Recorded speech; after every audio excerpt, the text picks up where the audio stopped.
Welcome back, everybody, to the Retro Blood as we finish up this Killer Islands 1980s horror movie month, talking these faraway lands that are inhabited by ghosts, cannibals,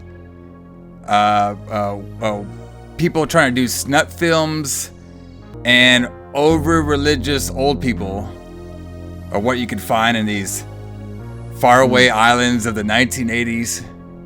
Because up next, if you all like old people, if you all like old 50s old people religious stuff, if you all like kids trying to, I'm not really sure what they were trying to do, get off the island from the guy's gizmos and his airplane didn't work. If y'all like backwoods hillbillies killing people, that's not Hills of Ice, then this is a review for you, brother, because the Retro Blood is talking all about American Gothic. J.H. Alison, James Kline. What's happening, Alison? How's your trip on this island that wasn't named? And you got to hang out with Fanny. Fanny. How are you and Fanny doing there, Alison? I don't have anything to do with Fanny, but this movie was actually pretty good. You don't like my girl Fanny? No. She was a great contribution to this film, though. I don't know. Like I felt like this movie was pretty good. Like earlier in the week when I first started it, I was like, "Holy shit, I don't want to sit through this," but it actually turned out to be pretty good. It was all right. Like in some ways, yeah. I think I liked the the cinematography was pretty good, and it had that the old lady Ma. She was from the Munsters, which we'll talk about. Yeah, she played Lily Munster. Yeah, Lily Munster. Yeah, and then it was just, I thought it was actually pretty bold, and it was a very unique kind of concept for the 80s. You know what I mean? Yeah, I mean it's very Hills Have Eyes like. But also the director John Hough has directed a bunch of really good movies. Yeah. So he's directed some movies that are definitely better than this, but he's made some really good movies in the past for sure. Yeah. So yeah, it's just I would say this just probably won't be on my rotation of watching movies. No. But the concept of the actual film was pretty interesting.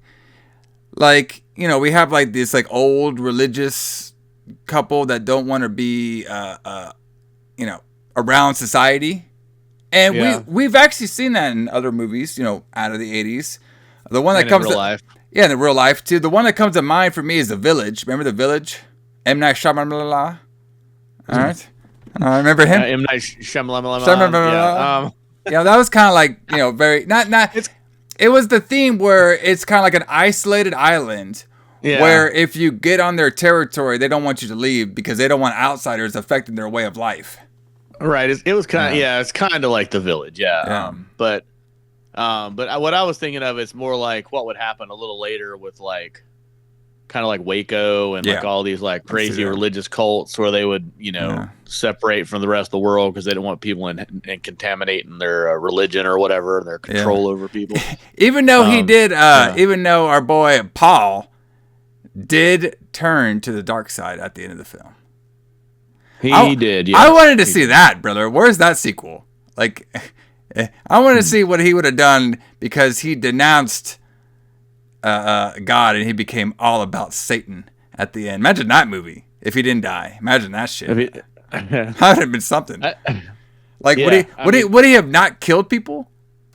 Like, what would have been the opposite of this? Like, so you killed all these people for God. So if you became a Satanist, he would have like not killed people. I guess. Like, I don't know. I don't know.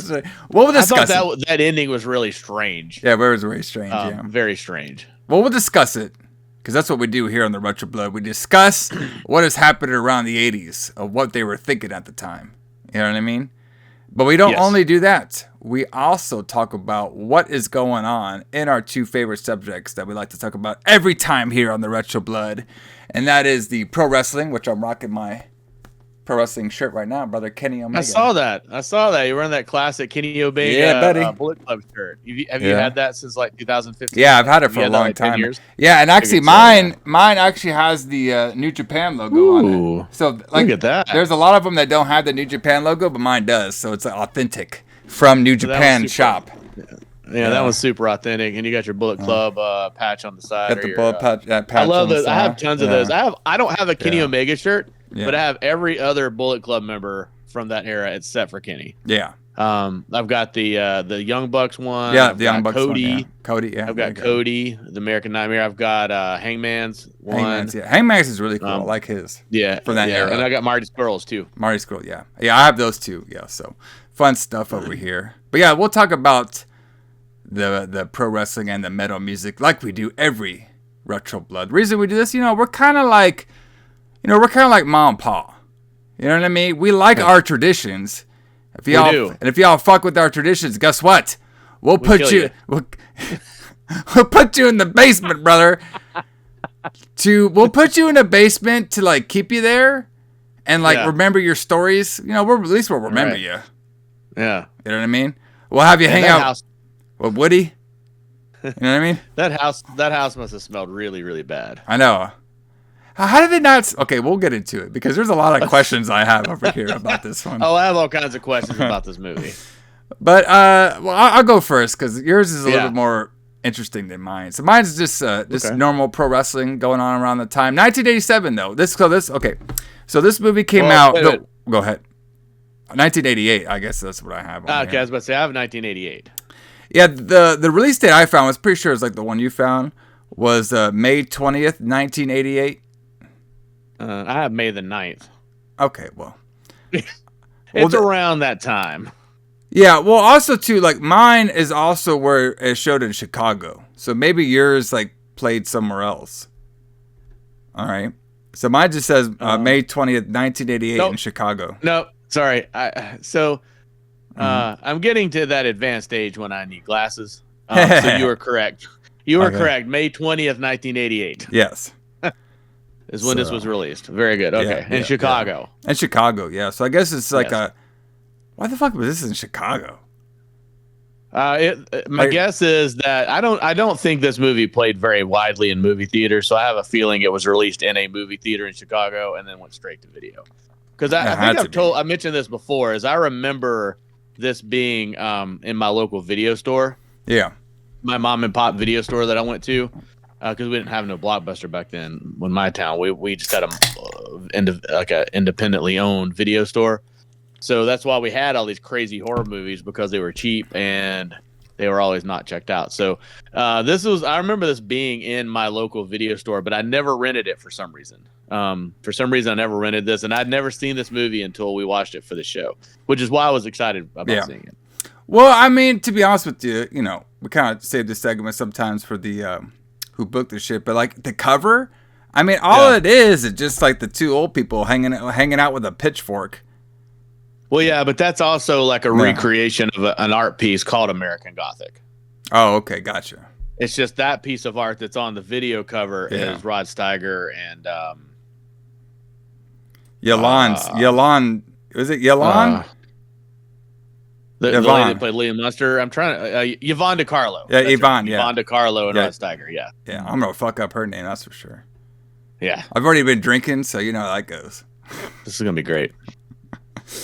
All right, so let's get into the wrestling. Let's do it.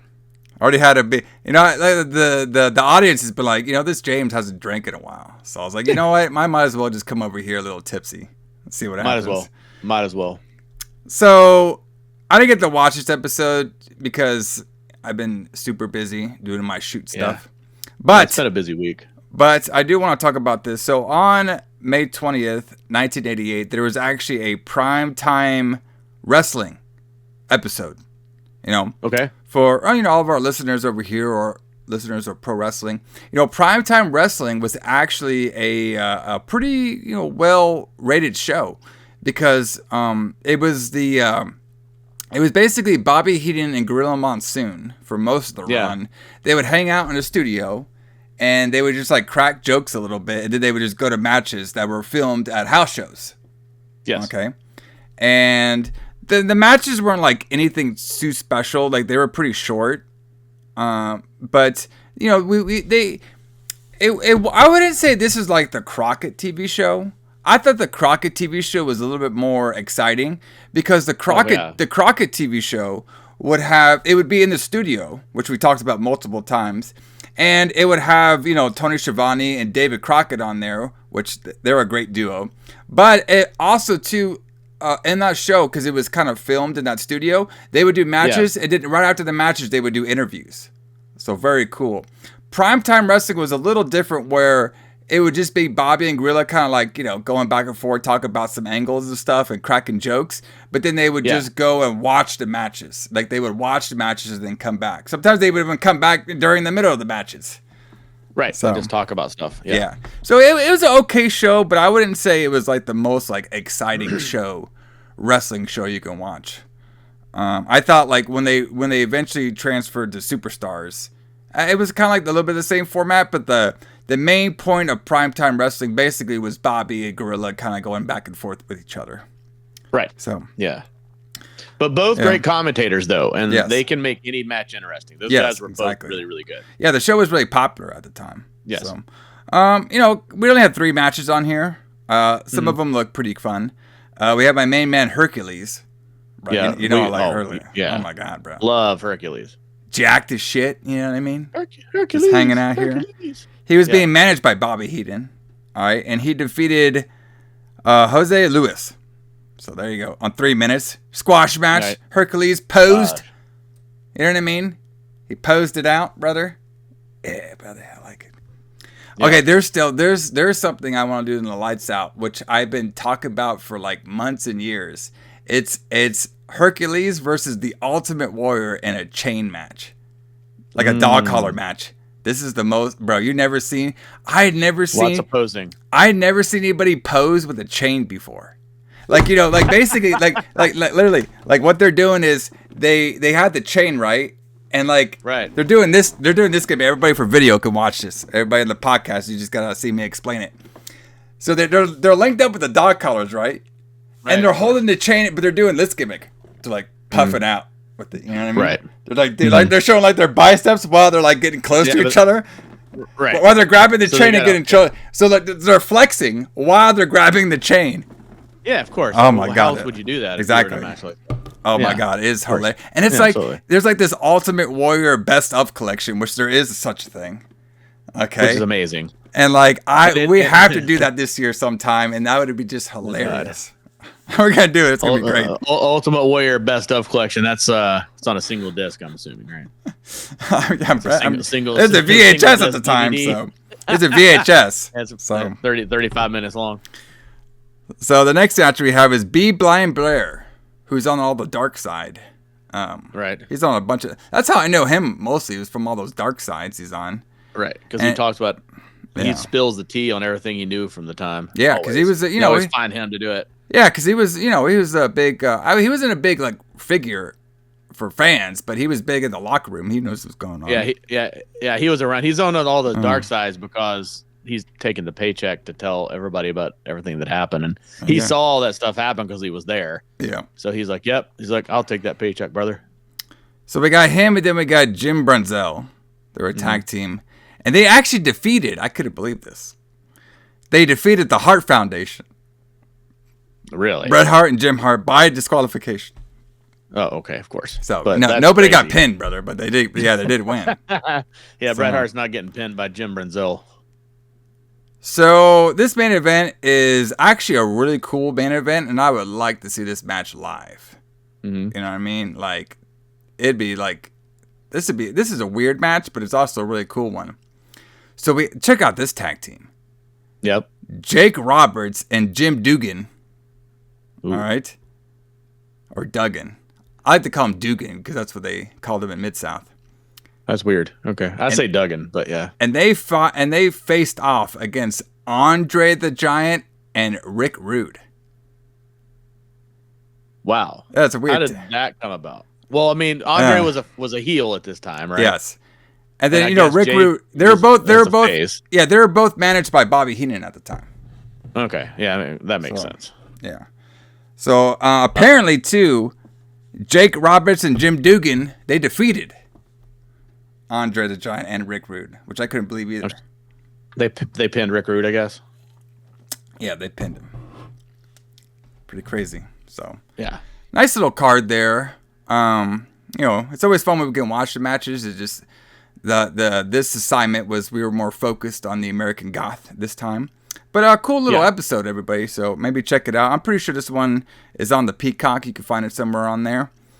Even though I'm not sure how long they're going to be on the Peacock, because it seems like the WWE now is like putting everything on YouTube. Pretty crazy. They're moving a lot of stuff to YouTube, and I guess the idea is they're going to move a lot of thing to Netflix too, right? Eventually, when that Peacock deal ends, then it's going to navigate to Netflix. Yeah, I mean, like if you have like a VPN, like we do, if you could find a lot of the pay-per-views. Yes, and a lot of the old Raws I think are on. And of course, you could watch like Raw, SmackDown, and NXT all on Netflix if you had the VPN. But they do have the pay-per-views on there. And actually, I think I told you this before, but everybody else, I'll tell you out there if you're not familiar. If you have a VPN and you watch like the newer pay-per-views, you can actually watch it anytime. Because you know how Peacock, like when you try to go watch the newer pay-per-views, like you can't go back or forward. On Netflix, you can go back and forward. So if you're late, let's say you're working or you're doing something, you don't get to see like WrestleMania until like an hour before it's already started. You don't have to wait for the replay on Peacock. You can just watch it from the beginning whenever you want. Wow. So okay, because because in Peacock you can't start it over. Right? Yeah, you can't start it over. Yeah. Yeah, and you have to wait till at the end for it to end, and but then if has to repost. Yeah, but if you watch it on Netflix, you can. So have you watched one live on Netflix yet? Well, not live. I was a couple minutes late. I think I watched their last paper, Elimination Chamber. I was like 30 minutes late. So I was like, okay, whatever. I just missed a couple matches. But then when I was like, oh, let's try it on Netflix to see how it looks. And then they gave me the option, play from the start. I was like, oh shit, this is way better. Yeah. I'm still using Peacock for the pay-per-views, but I watched Raw and SmackDown on Netflix though. Try it with WrestleMania. Try it on Netflix. I actually like it a little better. So. Okay. I was watching from the UK that night. I definitely enjoy the UK feed of Raw better than the American one because you don't have the ads. You have you stay in the ring usually. Yeah, exactly. Yeah. You just stay with the whole gimmick in there. It's really great. So. Yep. But Alison, what do we got going on for the metal music? What are we listening to? So, as people know, and you mentioned, we do a show where we talk about metal. Sometimes we deviate from metal. We've talked about The Cure before. We've talked about stuff like that. And we've actually talked about this band before, but earlier in their career. I want to talk about it because of where this concert took place, but also because I love this album, I love this tour, and I love this band. But we've talked about them before, but tonight we're talking about Depeche Mode. So we talked about Depeche Mode from like 1981, I think, which is like really early in their career. So this is Depeche Mode in 1988. So this is after they got big, or they were getting big, I guess, at this time. So this tour is most famous because of the fact that they sold out the Rose Bowl in California like 2 nights in a row. So Depeche Mode was not an unknown band by any means. They were big, and they were big in America, and they were playing like, amphitheaters and things like that. But I think everybody was kind of shocked that they did so well when they got to Pasadena and they sold out those, and they made a movie about it, which is called 101, which you can rent or buy or whatever. But it's a really good movie about this tour. But the night that this movie came out on May the 20th, you and I would have had to have gone to see a matinee of this movie. Yeah. Because that same night at the Poplar Creek Music Theater, Amphitheater, Depeche Mode was playing in Chicago. Oh, okay. And wow, there would be no way I was going to miss that. Yeah. So exactly. On the Music for the Masses tour, there is no way I was going to miss that. So I was going to have to drag your ass to see Depeche Mode that night. So we had to go see this movie earlier in the day. So we would be on our way in the Trans Am talking about this crazy movie that we just watched on our way to Tinley Park to watch Depeche Mode. So the Depeche Mode 101 soundtrack is basically the set list for this show. But they opened up with Behind the Wheel, ended with Everything Counts, which is like, the big hit they had at the time. But I don't know if you've ever seen it, but the 101 movie, if you watch, I mean, it's an amazing concert movie. I mean, it has a lot of scenes of the audience. It's not just the band playing. And like, there's like a famous scene where they're playing Blasphemous Rumors, and like, there's this girl like screaming and crying and like singing along with it. And like, they're kind of showing how much of a fandom that they were developing, this weird like synth band. But it was kind of interesting because they were like one of the first bands that I ever saw or ever heard of that was a synthesizer band. You know what I mean? Like, they don't have a guitar player. They had a singer and 3 guys that played keyboards, and that was the whole show. Like, that was everything. They didn't have a drummer, nothing. So everything in the background ran on these reel-to-reel tapes, and they show you how it works in the movie. But the things that they don't explain is like it would, like, the drums and anything in the background that they didn't actually play on the keyboards would play on these reel-to-reel tapes. So there was like a tape, but it was like it was like a 1/4-inch tape. So there were these big reels, and they would go on this player, and it would play from one side to the other. And then I guess they mic'd it somehow, ran through the soundboard. But anyway, interesting. When they toured America, though, they weren't used to playing outside in the United States in the summertime. So when they were touring America, especially in like the Southwest, sometimes it was so hot that the tape would melt, and they had to cancel the show because the backing tracks wouldn't play because it was just so hot that the tape wouldn't run. But yeah, I just thought that was interesting. And I just want to talk about Depeche Mode for a little bit. Because they do play Never Let Me Down Again, which is my favorite Depeche Mode song. But this is kind of like when Depeche Mode was rising. Like, they were becoming stars. After this, a couple years later, 1990, they would release Violator, which has Enjoy the Silence, and that's probably when they really got big. Jesus, and they got really big then. Yeah. And then that was kind of the peak, I think, for Depeche Mode. Definitely. And then they kind of like, went plateaued back down to where they are today. Still a popular band. But they've kind of reduced down to the 2 guys now, the singer and Martin Gore, who plays keyboards and guitar now, and then one of the guys became the manager, and one of them retired, and then one of them's dead. But basically, this was kind of like the rise of Depeche Mode, and the best, in my opinion, this was the best era Depeche Mode ever had. Like, this whole Music for the Masses tour, it was just incredible. It's an incredible album. 101's an incredible movie. It's a great soundtrack. But because I know you have a little bit of a history with Depeche Mode. Mm-hmm. I mean, it's not your typical death metal that you like, but it's my club music. I gotta say, but it's your club music. So I don't know. Did you want to say anything about Depeche Mode at all, or? I mean, I know about them a lot. I mean, I know about them, and to me, they've always been like more of like a '90s band, like that style.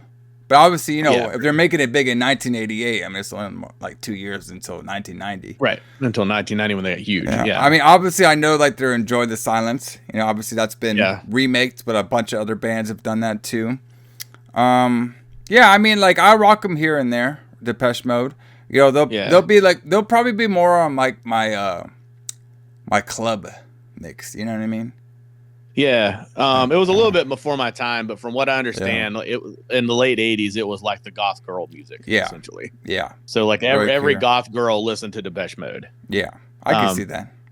But you know what I mean, play a little. Do you think our girl Fanny was a big Depeche Mode fan?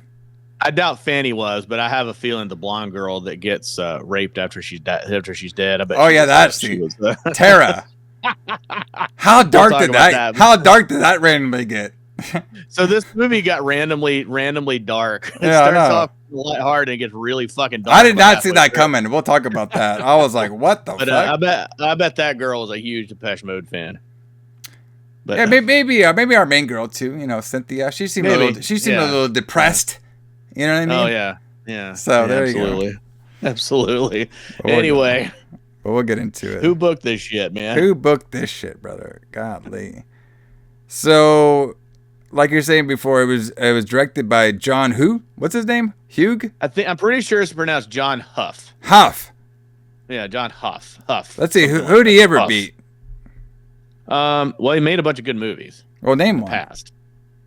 He made a movie called Twins of Evil that was really good. He made The Incubus. He made Legend of Hell House. He's a British filmmaker. He also made the sequel No, it's not the Zoo. It's Escape to Witch Mountain, which is one of my favorite Disney movies. Yeah. And he also directed Watcher in the Woods, which is probably my favorite Disney movie ever made. And Disney just refuses to release it or acknowledge that it exists. That's interesting. But it's a great film, though, Watcher in the Woods. If you could ever track it down on the bootleg anywhere, which is what you'll have to do, then you should watch it. But he's actually... we might be seeing him a little later this year, too. We might, yes. Because he did The Howling. He did. Well, he did The Howling 4. For the original Nightmare. Yes. Hint. What we might have coming up. That's interesting. He did The Howling 4 and American Goth in the same year. So there you go.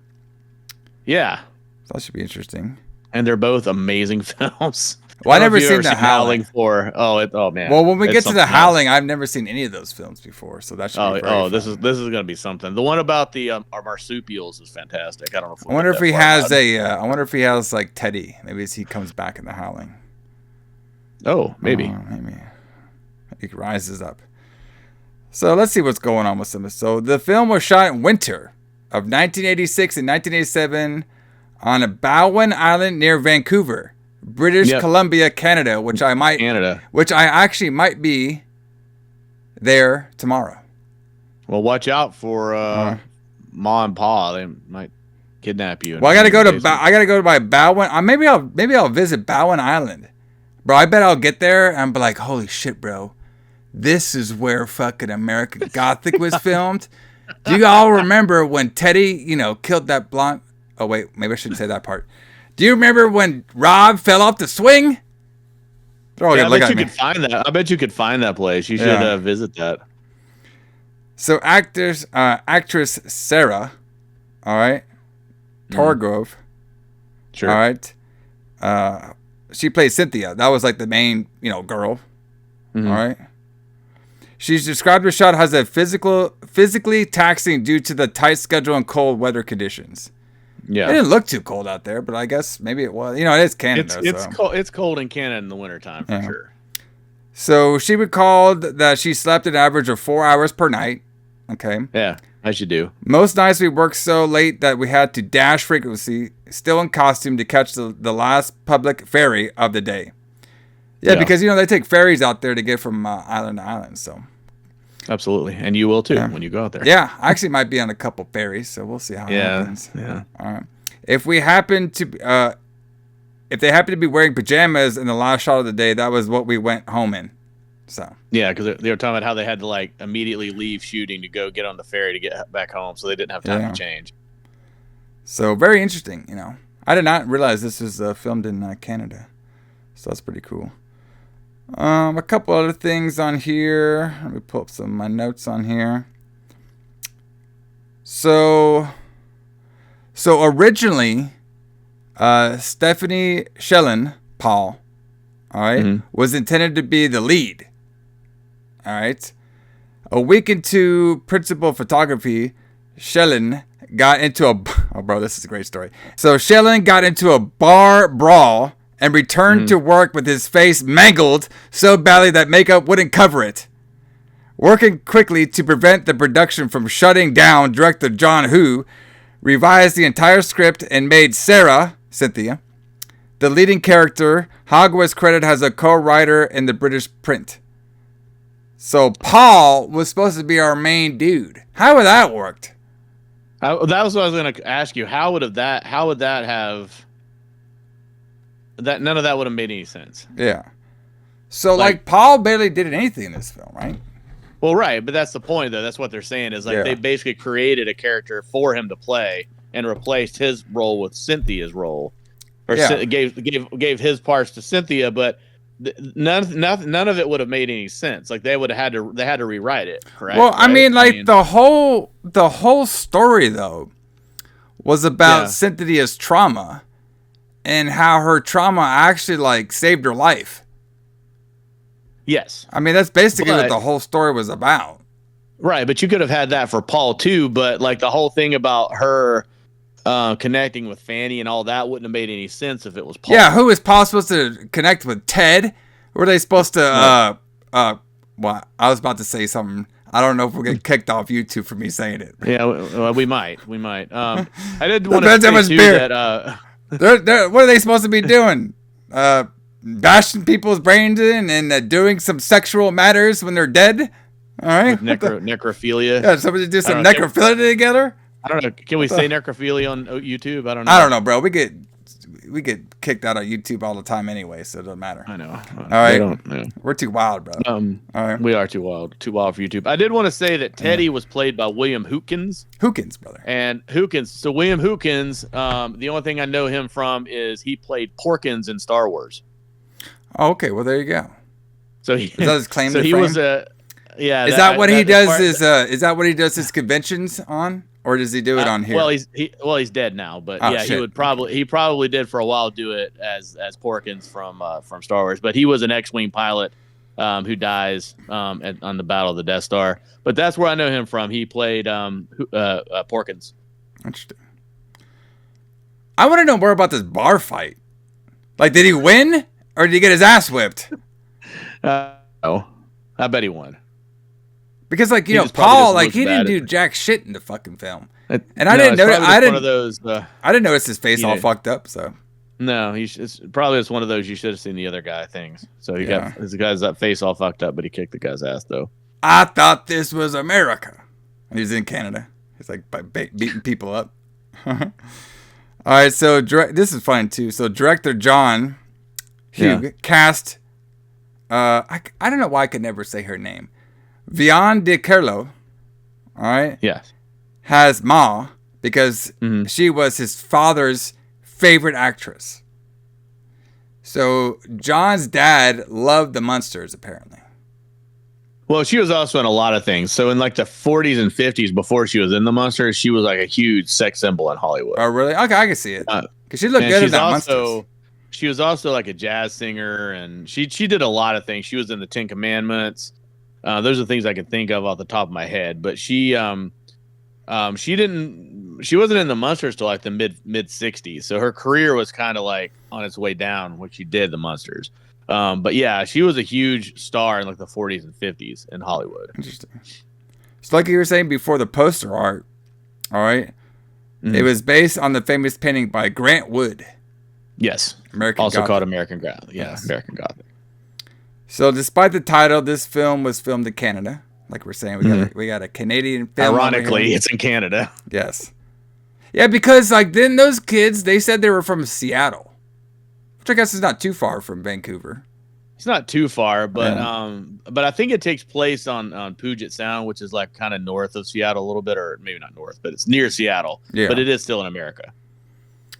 So and then also too, the original title of this film was called Kids. Brother, I don't know if I would have with that Teddy scene. I don't think I would have called this film Kids. No. American Gothic is a much better title for this movie than Kids. Kids, what a weird ass title for them. Kids. Anyway, yeah, because they're kids going on an island. I guess. Even though they weren't even like, they all look like 25-year-olds and shit like that. They always do. No, they always do. Yeah. Like, why do they look so old back in the day? I don't know. Because they always want these people that play teenagers, but they're actually just children, or they're actually adults. 28 years old. Let's see, we got some right here. So I thought the cinema version was uncut. The 1987 UK Virgin video release, Hide and Shriek, was another title. That's actually better, I think. Hide and Shriek. Hide and Shriek. I like that. I like Hide and Shriek better. Yeah, that was it before it got like remastered in 1988. This is like the original like UK cut version. Yeah, it was cut by 58 seconds by the BBFC because they cut everything. Gee, I wonder what part they cut. I could have named a couple.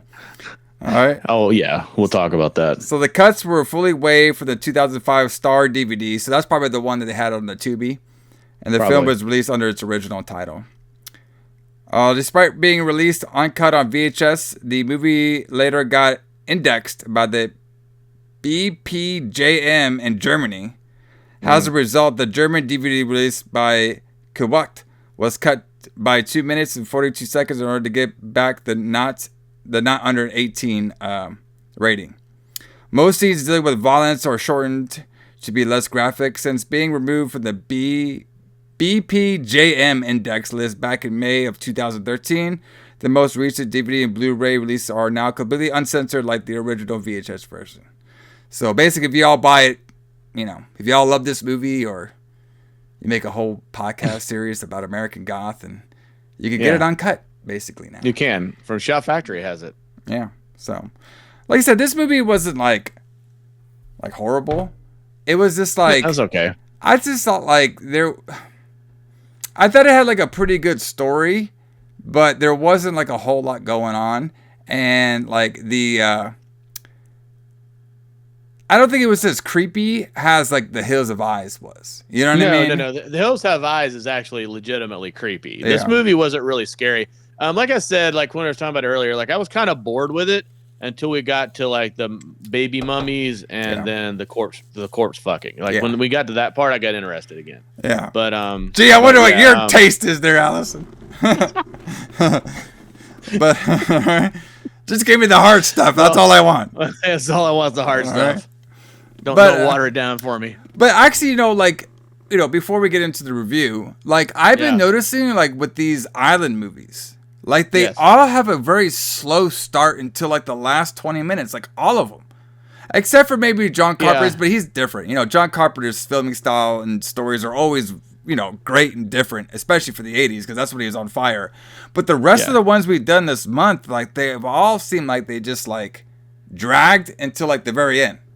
Very interesting. Yeah, I completely agree. Like, I feel like, I think a lot of it, I think there's two things going on with that. I think one of them is a lot of these movies just don't have a lot of story. Yeah. Carpenter has a lot of story for his movies. Yeah. So like, there's for this movie and for Beyond Evil, maybe, like there's probably just not a ton of story for that. So they're like, well, we got to get 89 minutes out of this somehow. So we'll just have scenes of them walking around the island. And also, it does kind of help build, not suspense, but like it builds dread when they're walking around the island and nothing's happening, but you feel like something would happen at any time. So I think that's kind of part of this too. Yeah. So, but everybody, I say let's get into it.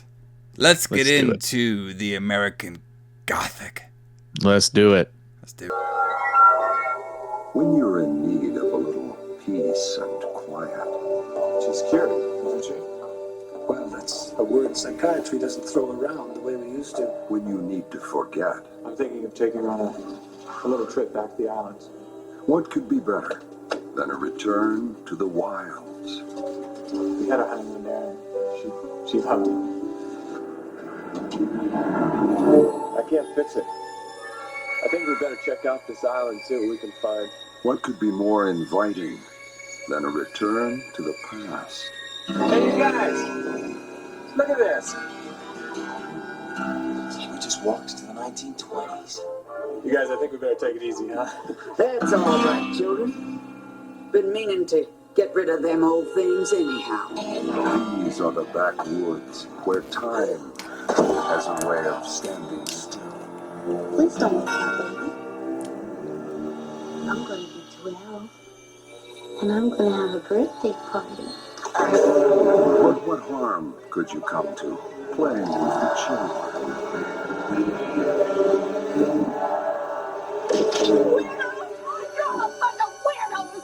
I want you to see my baby.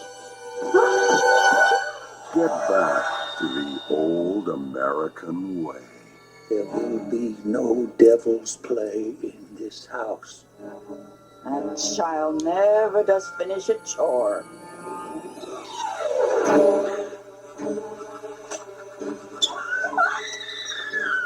Is your friend coming or not? You gotta have patience, son. You should learn to read the good book. He who waits gets. American Gothic. Welcome home. You're it! And none of you never gonna get off this island alive! My mom told me that! Rod Steiger, Yvonne De Carlo, Michael J. Pollard. American Gothic. Everybody's welcome to stay. Pleased to meet you. I'm sure. American Gothic. All right. So we start off with our main girl, Cynthia. She's like in a therapy room, I guess. Yeah. Very 80s. I mean, everything in this movie looked fucking 80s, bro. That's for sure. It's because it was the 80s. It was, bro. That's true. All right, so they're so basically what's going on is Cynthia and her boyfriend, husband, I have no idea, Jake. All right. Yeah. So Cynthia basically, I mean, we don't get this explained until later, but I'm just gonna say it now. So basically, Cynthia had to go through some therapy because they lost their baby. Yeah, her baby died. Yeah. So her baby basically drowned in the bathtub while she was taking a phone call from Jake and doing a bunch of stuff.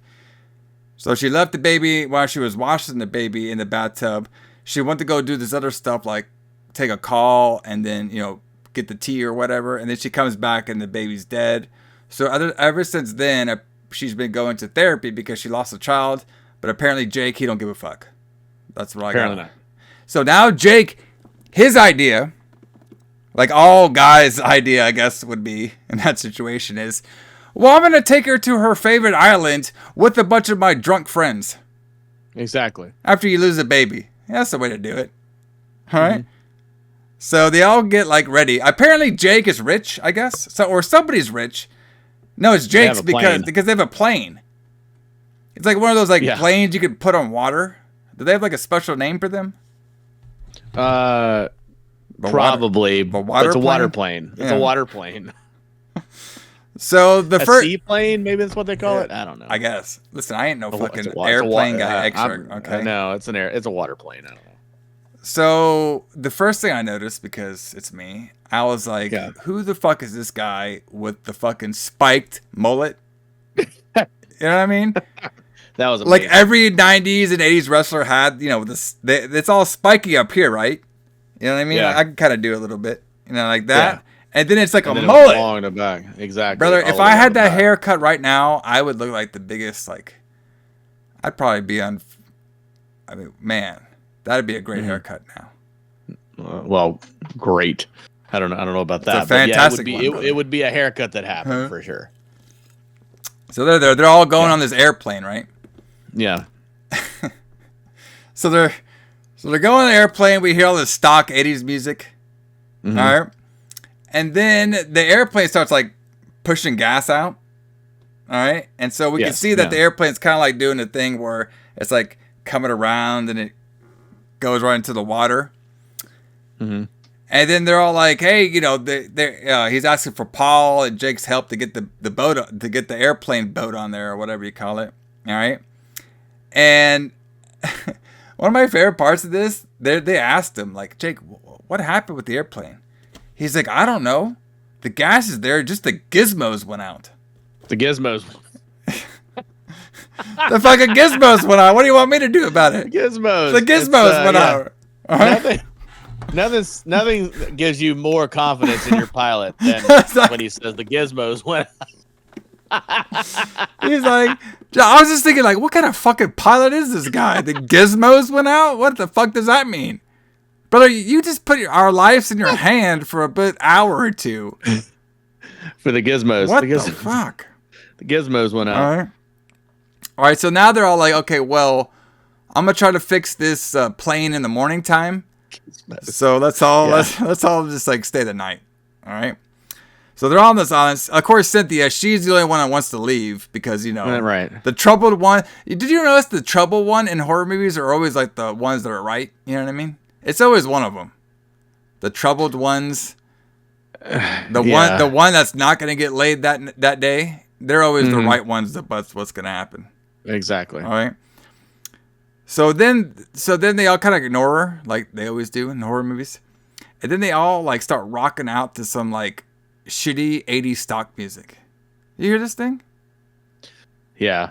It's I'm pretty sure it was written for the movie, but they just told the guy to write because Alan Parker did the music for this. Yeah.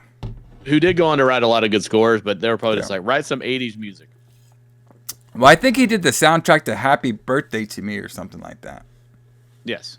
So, I was thinking though in this time, I was like, you know what? That's why I appreciate these foreign films, the Italian films, because they don't give a fuck. They'll just put whatever in there. Yeah. Like, you know, in Demons, where they just played Billy Idol. I'm pretty sure Billy Idol did not sign off to be in Demons, but he was there, brother. Okay? He was there. Just took it and said, oh, I like that song. Let's put it in there. Yeah, put it in there. Fuck copyright. We don't give a shit about that stuff. All right. So now it's, now that they all, like, relaxed or whatever, it's midday. We have Jake. He's going to go fix the airplane. We have our first blonde girl, which is Tara. Okay. She's the one that's in the Letterman's jacket. She was the one that was, you know, the hot one, I guess you would say. Yeah, she's the hot one. The looker. The 18 to 34 male. She was that one. Yeah, I feel like I'd seen her in movies before, but I couldn't really trace her down in anything. Yeah, she did look a little familiar. So we got to look up her name. What was her name? Her shoot name? Let me go look it up here. So according to this, it was Caroline Barclay. Yeah, Barclay, brother. But when I looked that up, it came up as a French actress, and I'm pretty sure it's not the same person, but I could be wrong. Yeah. And she doesn't have a Wikipedia page, so damn it. Maybe this is one and done. Maybe she just has that face that looks like everybody. Maybe she just looks like everybody else. She looked good though, brother. I'll tell you. Yeah, she was cute. Yeah. So now she's asking Rob. Oh, you like this one? And I couldn't really figure this out what he was saying, but I ran it by a certain somebody here at the Retro Blood Studios, and this is what we came up with. So she's trying to find some people to go scuba diving with. Okay. Okay. So first she asked Paul, and Paul's like, "No, I can't because you know he got in a bar fight, so he couldn't do anything." And then she asked Rob, okay, which is the our dude with the spiky mullet or whatever. And Rob says, "I only dive for muffins." Okay. So I didn't know what that. I thought he said like for bass or something, but no. The other person at my household said no. He said he only dives for muffins, which means he only dives for pussy. Right. That's exactly what that means. And then he said, "If you catch any, I will cook it." The pussy? Yeah, the pussy. Okay. Well, that got weird, but all right. Well, you know, that's the brother. This is the great '80s line. You never used that before. If you catch some, I'll cook it. You never used that at the bar. I mean, compare. Maybe that's why Paul got into a fight. Maybe because he was using shit like that. He was like talking to all these Canadians. He's like, "Hey, you know what, girl? I'll go diving, but I only dive for your muffin, and you gotta warm it up for me." Yeah, and then we'll cook it. Then this Jack Canadian guy probably whooped his ass. I guess so. Yes. And he was like, "I'm just reading my line for the movie." Yeah, got his ass kicked by some Jack Canadian, like, you know. The Mountie. He got his ass kicked by the Mountie. That's what I was thinking. The Mountie. The Mountie kicked his ass. Oh, God. We have a lot of fun on here. All right, so now Cynthia's daydreaming because she. So most of her time is daydreaming about the dead baby. Well, yeah, because she's in trauma. Yeah, she's trauma, so. And then eventually she's the one who agrees to go scuba diving with Terry. Yeah. So now Jeff now says, "Hey guys, it's actually an electrical burnout, not Gizmo." Not Gizmos. It was electrical burnout. So I can't do anything. Some electrical stuff burnt out on my airplane that I did not check beforehand. Okay. So now Terry and Cynthia they go diving. Okay. Terry apparently sucks at scuba diving with rocks because she just falls down and hits her head. And then this is when Cynthia is now daydreaming again, and this is when we get more hints about what happened with her because of the kid drowning in the pool. Obviously, she has some trauma of somebody drowning. She, which makes sense. All this stuff actually makes sense with the.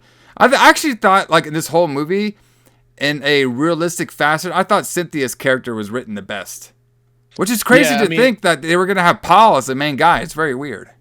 Right. So that's what I'm saying. They must have rewritten this, but her character was actually written better than any of the other characers in the whole movie. Yeah, all of them. So I'm not sure how that would have worked with Paul as the main character, but yeah, because like even some of these like main girls, like you don't really get a lot of good backstory with them, but her Like, I actually thought the Cynthia character was like the best character in the film because, you know, what she's going to be doing later when she's like, you know, I don't know. I liked her character. I thought her character made sense, basically. Well, right. The other girls don't really have characters. I mean, like you said before, Terry is the blonde hot girl. Yeah.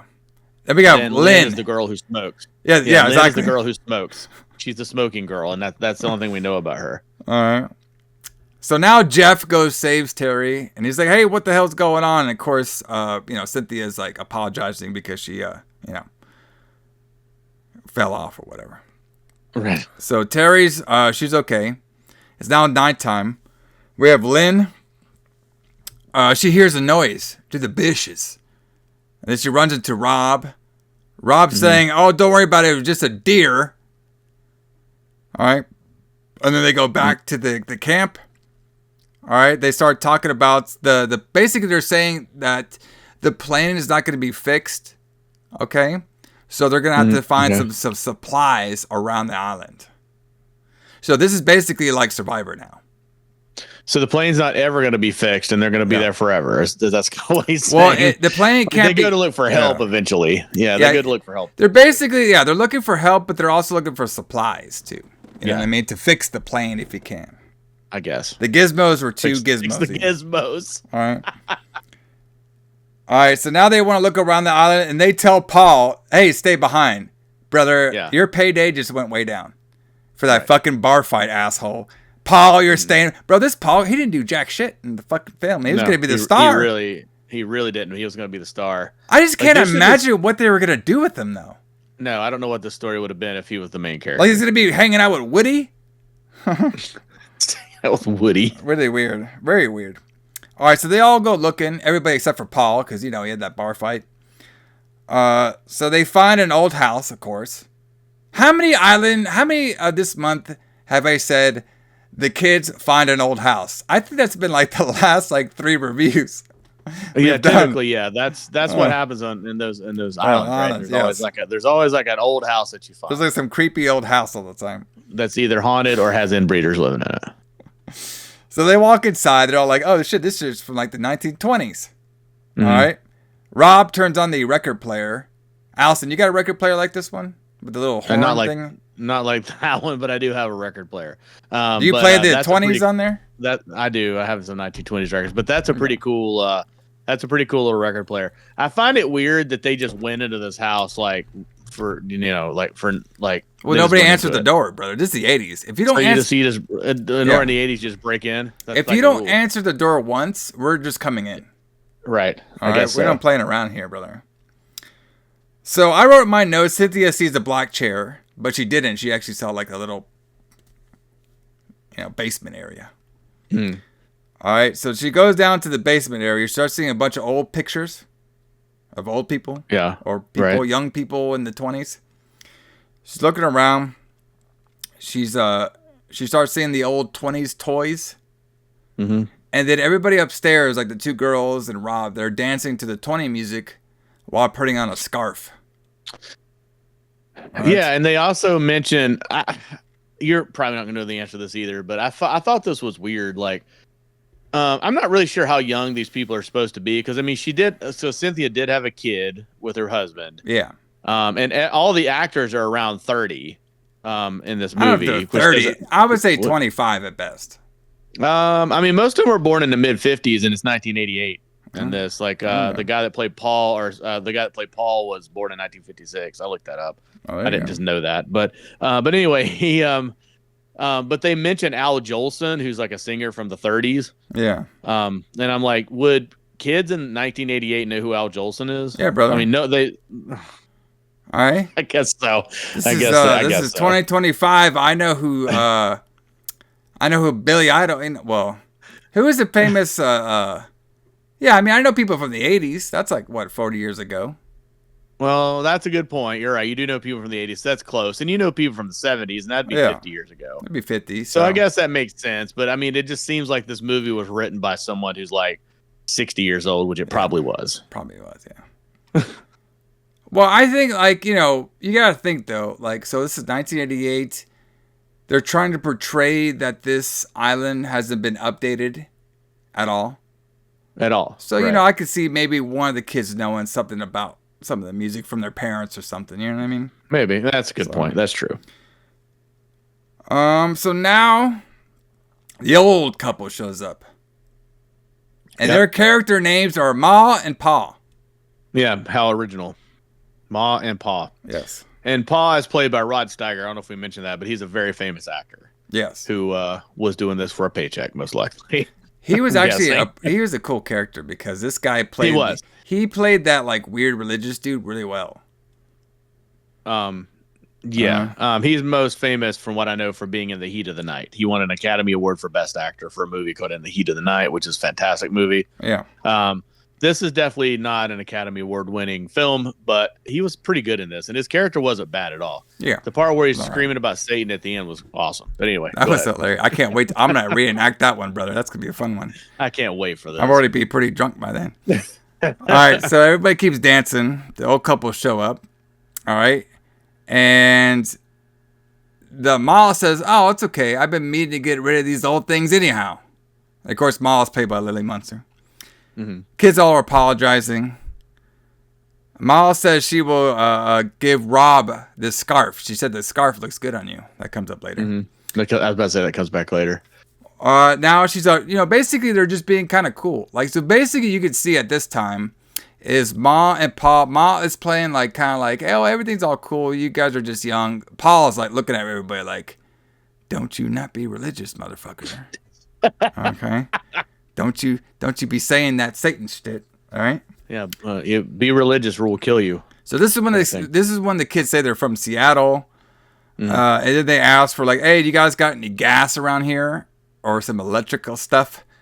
And the guy, do you have any gizmos? And then no shit. The Paul was like, I don't believe in all that stuff. I don't believe in gas or airplanes. He don't believe in gizmos like that. All right. All right. So then they all introduce each other. This is Jeff, Rob, Lynn, Terry, and Cynthia. They asked, where is, so they're kind of walking around. They kind of ask what's downstairs. They say, oh, you don't need to go in there. So they're basically asking where Cynthia is, and Cynthia is in the kids' room. Okay. Mm-hmm. And basically, I think it's Jeff that gets her. And Cynthia's saying, like, look at all this stuff. This just is like a child's room from like 50 years ago. All right? Yeah. Which would be crazy if we said that now. So right now, if we said there was a child's room from 50 years ago, that'd be like 1970s. Yeah, that'd be like Elvis's house or some shit. You know what I mean? It's got shag carpeting. It looks like the Brady Bunch house. Exactly. It looks like the Brady Bunch of shit. So they all start eating. That'd be crazy, man. That'd be, like if this movie took place in the Brady Bunch house. The only, that'd be awesome too. We could remake it, and then it would just have Brady Bunch shit everywhere. That would be great. All right. So they all started eating stuff. They all, this is when Mom and Pa said they go by Mom and Pa. That's their names. Okay. They all forced to do grace because remember they're super religious old people. Yeah. I put in my notes the old Pa is creepy. Okay. So Ma says to, I believe it's to Tara or Lynn or somebody, it's like, hey, don't you want to have a clean plates club? And they all laugh at that. Thrilling stuff over here. Yeah. So make sure you clean your plate. Yeah. So Terry asks, like, hey, do you guys miss TV or radio and stuff? And then Mom and Pa start getting weird about that because they don't like bringing up all that devil stuff of TV and radio. Of radio, and gizmos and airplanes and gas. And then like Rob says something about like these astronauts and stuff. And then Paul's like, don't be telling these stories. And they're like, this is not stories. We actually had somebody land on the moon. All right. And of course, basically you could say that Mom and Pa, they are like the rule. You know what I mean? Like, they're like the white American rules, the rural country. You know what I mean? They don't know technology. They don't like any of that shit. The weird thing I was thinking about this now is when this movie came out, this was intended to sound crazy. Like, they don't believe that people walked on the moon. They don't believe in airplanes. They don't believe in electricity. Yeah. But now in 2025, in shoot time, there's like people that are really like this, that believe that we didn't land on the moon and the Earth is flat, and That's like true. like this is like a legitimate thing that people believe. So like we fucking devolved since the 80s. That's true. That's true. Like, they've all become mom and pa. Right, we've all Over become time. mom and pa, and that's just fucking crazy to think about. But this would have been laughed at in the 80s, but now it's like fucking normal to believe that vaccines don't cure disease and Yeah. the Earth is flat and all this fucking All the bullshit. flat, But anyway, yeah. Yeah, exactly. Anyway, You're not getting spied on. Come on now. We all know this.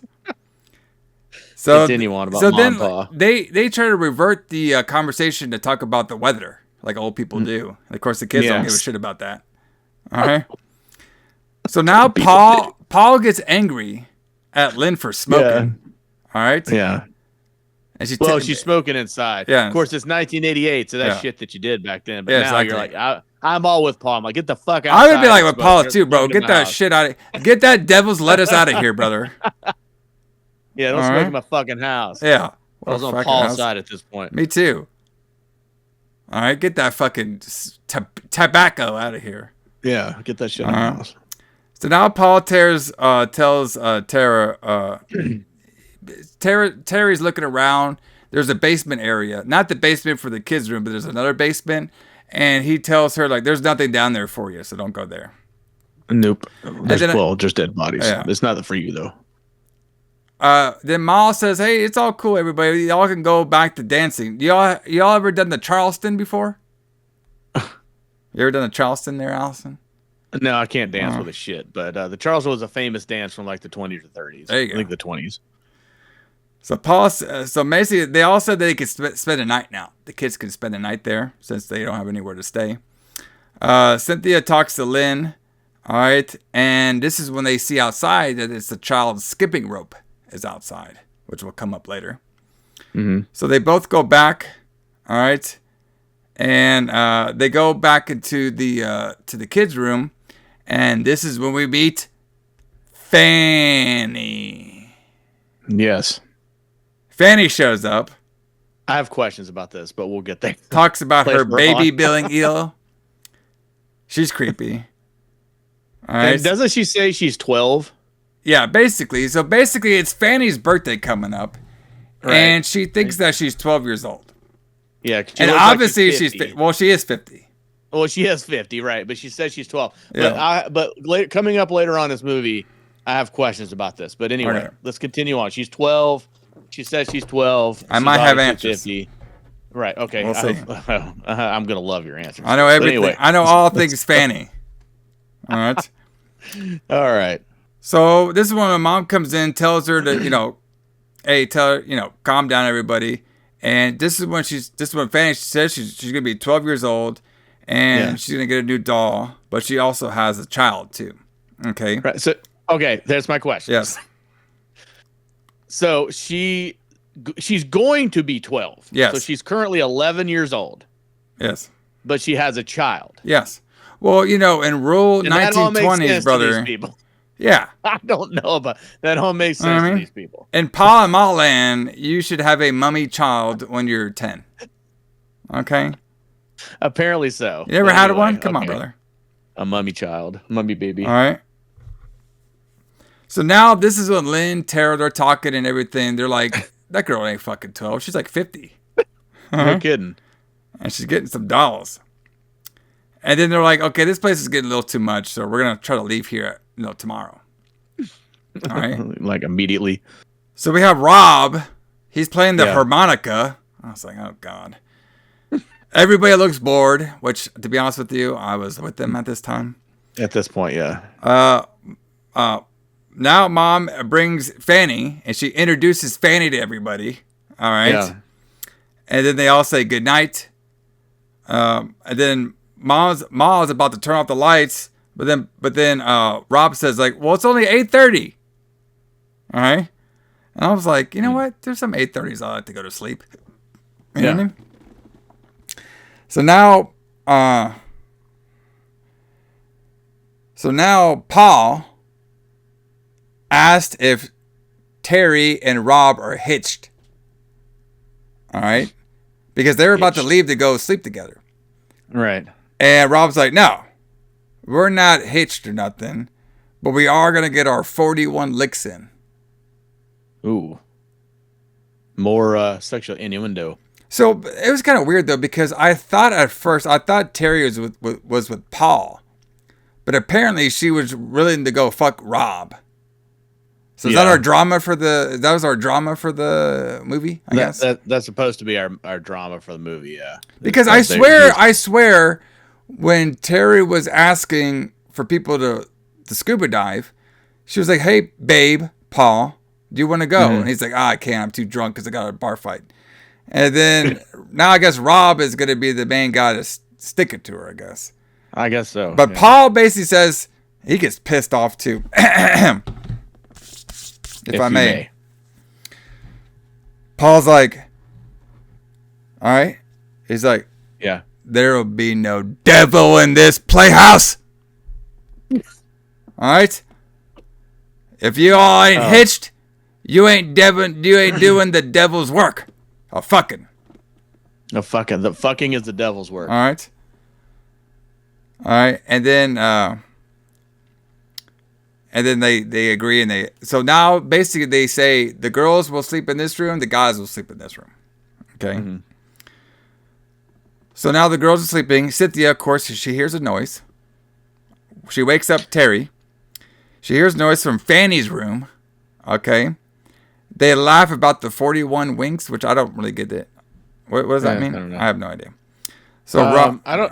Go ahead. Anyway, go ahead. No, I was gonna say one thing about this is this cabin seemed really small. Very small, yeah. But they have a lot of rooms apparently. They have enough room for the boys and the girls to have their own separate rooms. Yeah. Mom and Pa must have a room. Yeah. Fanny has a room. Fanny one. And at least the two boys have a room together. Yeah, but we haven't met yet. So this is a very small cabin with like 19 rooms in it. Yeah. Well, they have a lot of basements. You know they do have a lot of basements as well. They have at least two basements that we've talked about. And you're right, we haven't met the boys yet. Yeah, they're coming. Which is weird that as far into the movie we haven't met all the characters. But we have not met all the characters yet. So Rob gets up, starts walking around. All right. He tells him he's all going to be, he tells Jeff he's going to be walking around and get some fresh air. Right. So he sees Fanny by the swing set. Oh, this is great. Goes up to him. He's like, hey, what's going on over here, Fanny? He's like, oh, this is my brother Woody. Mm-hmm. Do you want to get on the swing, Jeff? No, I'm sorry, Rob. He's like, yeah, I'll get on there.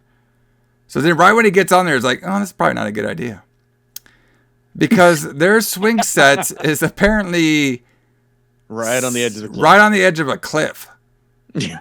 So these Fanny and Woody, they like to live dangerously, brother. I guess they do. They like to swing like out over the cliff.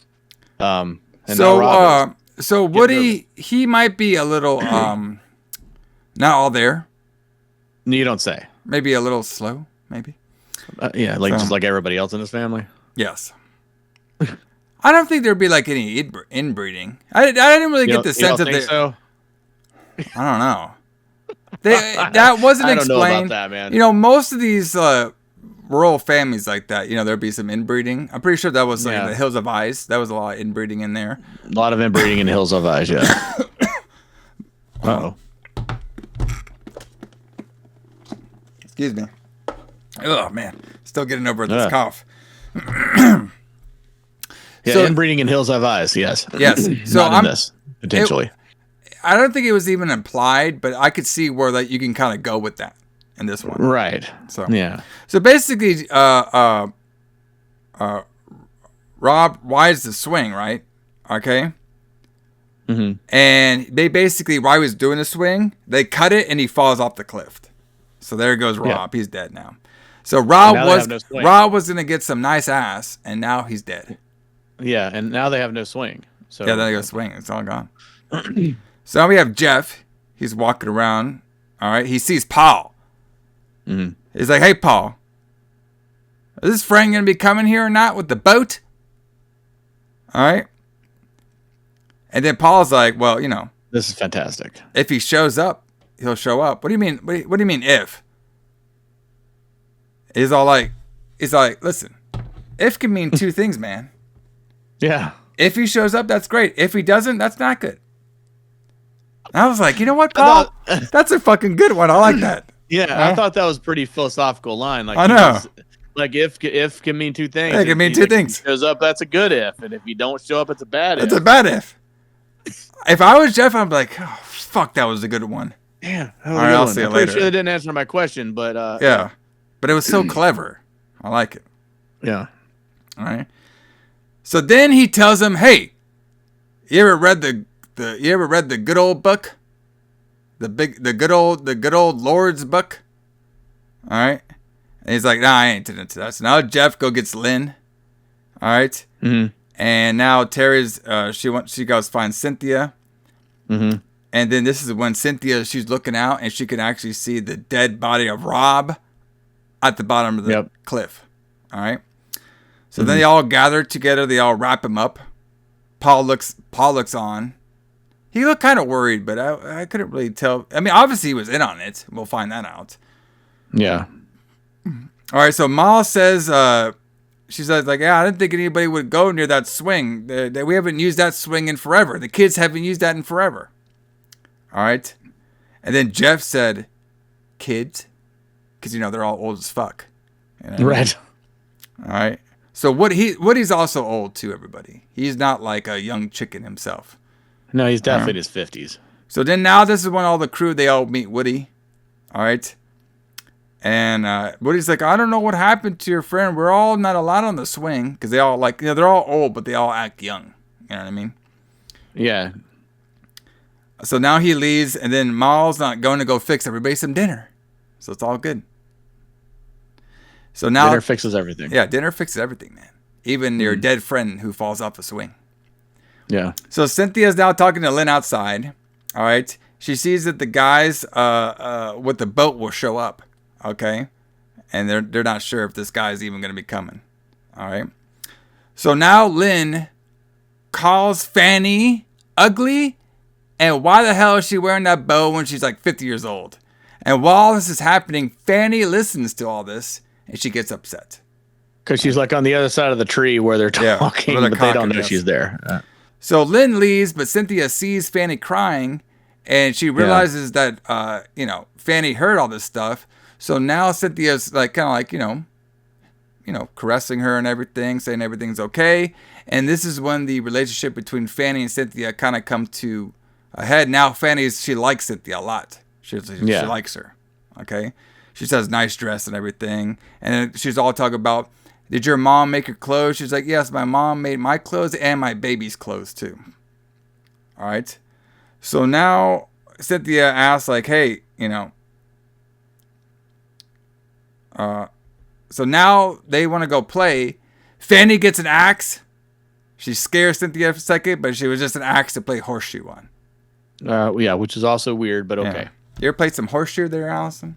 Not with an axe. I have played horseshoe many times. It's a fun game. But get a little I would axe not out play there horseshoe with these crazy fucking freaks. But yeah. Well, Fanny. She's all right. You know what I mean? A little slow. Oh, yeah. Yeah. Teddy, that's the one you got to work out. We haven't seen him yet. Teddy, you got to watch out for, yeah.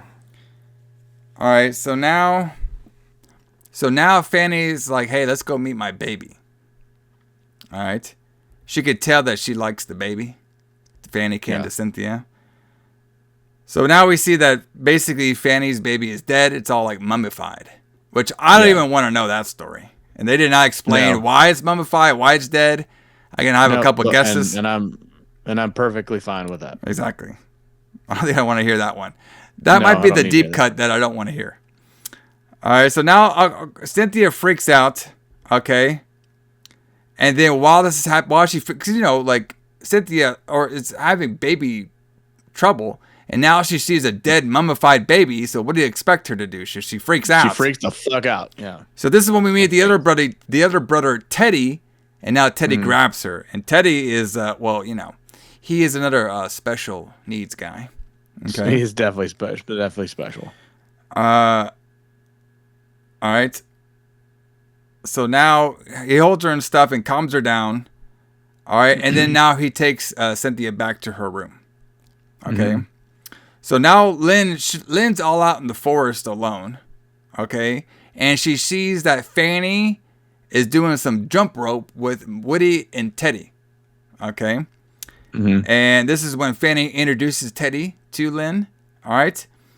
And this is when Fanny says, I don't like when people say bad things to me. Uh-oh. Mm. All right? And then Fanny asks, basically in creepy ways, you know what I mean? They all talk like little kids, like, I think you should go jump rope, Lynn. Very creepily. And Lynn doesn't want to do it. Very scary. Mm-hmm. All right? And she thinks they're all weirdos. She calls them all weirdos. And then basically they all tie her up with the rope. They all tie Lynn up with the rope. All right? And then she kind of just disappears out of the movie. Like, she's just... we see her... Yeah, no. We do see her later. Okay. I might have missed it. Right. I might have missed that part. So Jeff now confronts Paul again, saying, your friend's not coming, and all this shit was bullshit, wasn't it? Yeah. All right? And then Paul says, like... All right? Paul says, listen... With all that naughty words you're saying from your mouth, God is going to send an angel to wash your mouth out with soap. Mm. And I was like, what the fuck would that look like? Yeah. Do angels not have anything better to do than wash people's mouths out with soap? I mean, I'm pretty sure if God sent an angel, he would not wash your mouth out. He'd probably kill your soul or transform you into some sort of like creature thing. Yeah, maybe. Or something. I don't know if he would. Just imagine that duty. These angels. That's what I'm trying to do. I'm trying to. They're like, oh, God damn it. Fucking Jeff said bullshit again. Like, should I get the spring soap or should I get the Dove? The Dove. Which one should I bring this time? You should bring the Dove because it's a biblical symbol. Yeah, there you go. I want the Dove soap that washes mouth out. Like, what the fuck was this guy thinking? An angel is going to come wash his mouth out. What a weird ass, like, scenario. I just want to, if they would have put that in the movie, I would have popped, though. I'd be like, oh, shit. Well, yeah, I mean. That would have been awesome. Like this movie had the budget for that. That would have been awesome. All right. So now Jeff tells Terry that the boat guy is not coming, and then we got to get out of here. All right. Yeah. So now Jeff gets Cynthia. So basically, Cynthia, she's freaked out still because she saw that mummified baby. And of course, Jeff just thinks like, oh, this girl's been fucking crazy ever since she lost the baby. So I don't believe a word she says because I'm a 1980s guy and these women could not have anything wrong with them because I'm a man. Right. Yeah, he doesn't really believe her, but she does try to tell him about the mummified baby. Yeah, but he doesn't believe it. And then Cynthia says, it wasn't a dream. She was, all right? And then she's like, and Fanny wanted me to kiss it. All right. So Fanny's watching all this stuff. All right. All right. Now Jeff, he's bringing up the accident because he just thinks like Cynthia just sees a bunch of shit because of the accident. All right. And saying, now Jeff is saying like, I don't want, I want us to be okay and everything. And she goes and so basically Jeff is like calming her down, right? Calming Cynthia down. And then randomly Fanny just shows up. Caresses. Okay, well first Fanny, what she first does. And okay. This part was like a little confusing because they didn't outright say it, but I think I might know where the mummified baby came from. Okay. Enlighten us. Because, I pay attention to shit. All right, you're the smart one. So Fanny watches. She likes Jeff. Remember that. She's right. Yeah. No. Okay. She likes Cynthia and she likes Jeff. Okay.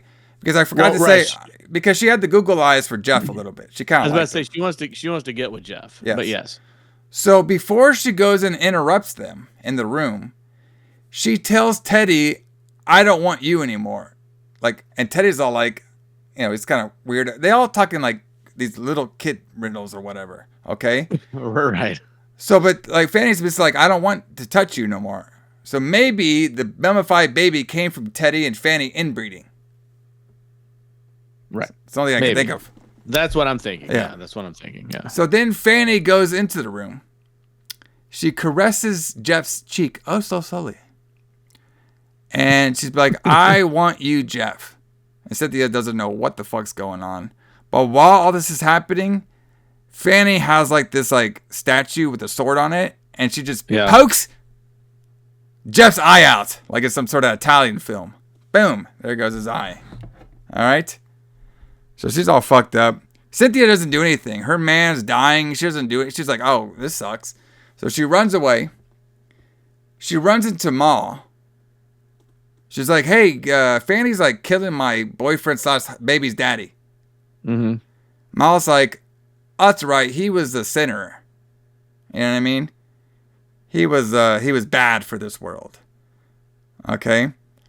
So Cynthia's like, oh, fuck this. So she runs. Jeff falls down with his eye all fucked up. All right. And then Fanny goes and chases Cynthia.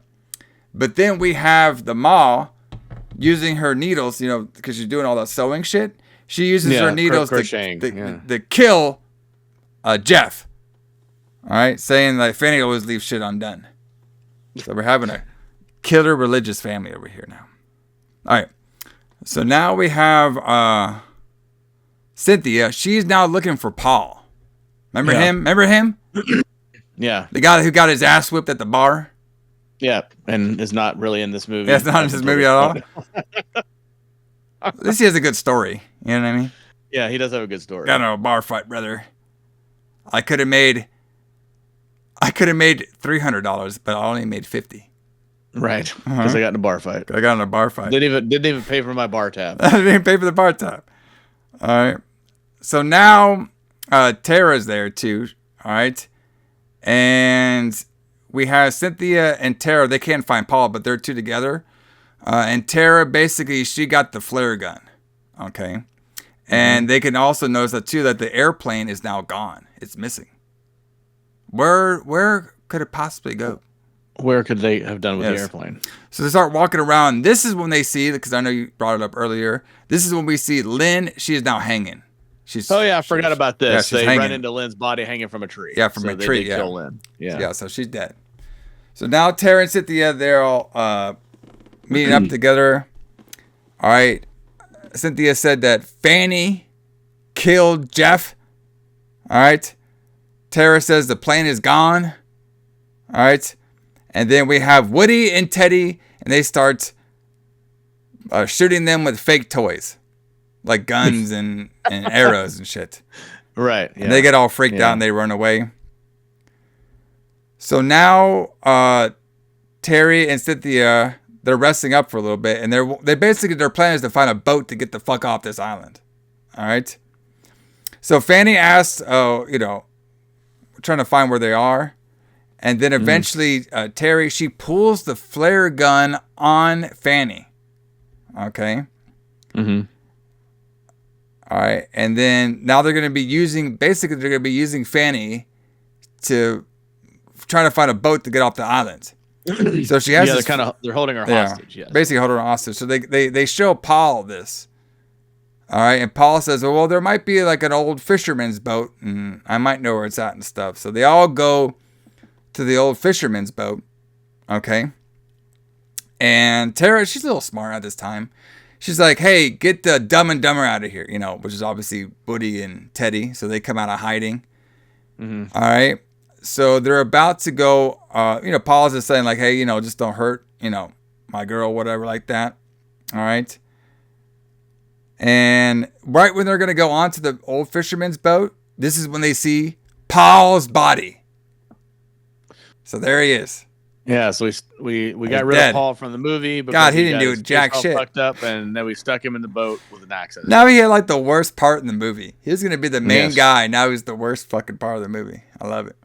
So now Terry, she's all pissed off, so she shoots the flare gun. All right, but nobody got hit by it because she missed. All right, and then they just all start running away. And then Paul is like, hey, don't worry about it. If they're on this island, we will find them and take care of them. All right. And then Woody and Teddy's like, can we go play our game? And he's like, go ahead. All right. So they start pouring gas on the boat and they light it up on fire and it blows up. So we have no way to escape this island. Remember that for later. Okay. So now we have Tara and Cynthia. This is nighttime. They're in the nighttime forest. All right. Mal. All right. And Paul relaxing. All right. And all this ruckus got Mal thinking. Mm-hmm. All right. And Paul is thinking about, strangers coming in here. All right. And poisoning their minds. All right. So he's thinking like these last two girls basically should stay here forever because they don't want them to come bring more people from the outside. All right. And poisoning their minds with all this new technology like radio and shit. And airplanes and shit. Gasoline. All right. So now Cynthia, she hears a radio and she's like, I know they don't got one of those. This could not be a trap at all. All right. So they hear it coming from a house. Tara goes into the house. They see the dead Rob hanging out with the radio, but then Teddy shows up. And then Teddy starts chasing Terry. All right. Cynthia, she kind of stays back. She's kind of an asshole. Like, she doesn't, like, Cynthia, like, she's like our main girl, but she doesn't, like, when somebody's in danger, she kind of just sits there. She doesn't really, like, help out. Yeah. And she doesn't really, She's like, hey, well, fuck you. Why are you going to the house so quick? You know what I mean? So now we have Teddy and Woody chasing Terry. All right. And then this is when Fanny comes up to Cynthia. It's like, I'm going to take you back to the house because I like you. Okay. So she's taking Cynthia back to the house. Okay. So this is when it gets dark. Yeah. Like, I did not expect this. I did not see this coming. Because like the movie, I wouldn't, it's creepy with the Teddy and Woody and Fanny being all like, obviously old, but they're still young. But it's somewhat lighthearted. It's somewhat lighthearted, and like you could tell that they're killing people, but it's all like, okay, this is like fucked up and stuff. But this part, I was like, okay, this is interesting. So Teddy gets a hold of Tara, and grabs her and stuff, and kind of manhandles her, and then really quickly they just snaps her neck. Yeah. All right, and Woody's hiding behind a tree while this is all happening, and then all of a sudden, okay, I'm like, okay, she's snapped her neck. We're gonna cut the scene. No, we don't. This is when Teddy starts to be a little grabby and starts ripping her shirt off. Yeah. And then ripping her panties off. Yeah. And Woody's like, I don't think you should do that. I'm going to go tell Paul. Teddy's like, get the fuck out of here. And then he goes in, and then we cut. Yeah. So we're made to believe that our boy Teddy might be a necrophiliac. Yeah. He has a corpse fucker. Yeah. He definitely had sex with her after she was dead.